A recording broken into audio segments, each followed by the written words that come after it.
Hi, this is Bob Iaccino coming to you from the CME Group trading floor in Chicago, talking crude oil futures, which jumped above $51 today.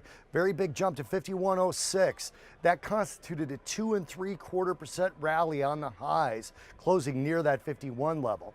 So OPEC cuts kind of in focus. OPEC's announced that they're going to be cutting over 500,000 barrels a day in exports. Those are going to go into storage. They're not going to be shipped out to market. So it's literally the most aggressive cuts we've seen from any one month during the time of this production cut. Compliance is going up through this production cut. So most of the talk that we heard out of the Secretary General, Mohammed Barkindo, was that rebalancing is taking place now. Stockpiles are shrinking. We've certainly seen floating storage start to thin out.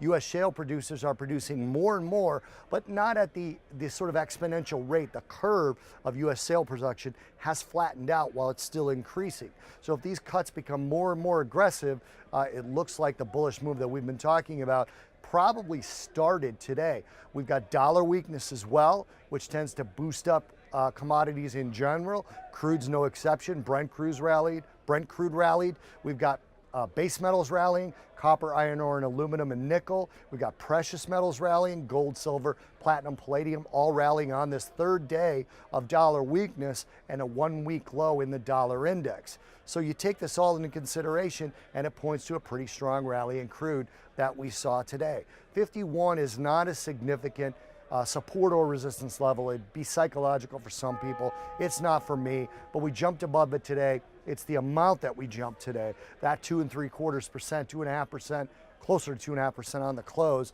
became very significant and scared a lot of the new shorts out. We hadn't seen a ton of them yet, but a lot of those new shorts got scared out. We're going to get API data later this afternoon, and we're going to get EIA data tomorrow. Some of that will be hurricane adjusted. Nate didn't do much damage, but it still might take out some of those refinery runs. We don't expect much. We expect to see them settle in at about 88% for this week, but that will be closely watched as well. If dollar weakness continues and OPEC continues to go forward on these production cuts and even extends them through 2018, this shorter term bull move is likely not over. This is Bob Iaccino talking crude oil futures from the CME Group trading floor in Chicago.